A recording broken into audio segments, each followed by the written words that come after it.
Si Sam Versosa ay matagal nang tumutulong sa mga Manileño, hindi lamang tuwing eleksyon. Pero bakit gusto siyang pabagsakin ng ibang mga tao? Sa panahon ng krisis, sino ba talaga ang tapat na tumutulong sa Maynila?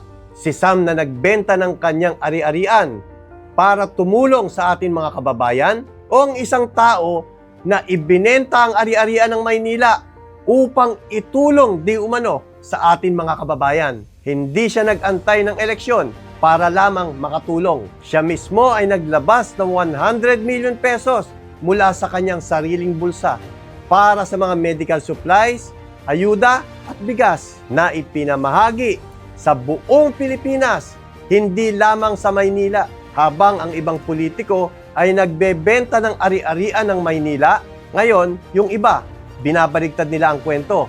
Kanilang pinalalabas na kaya ito ginagawa ni Sam Versosa dahil sa eleksyon.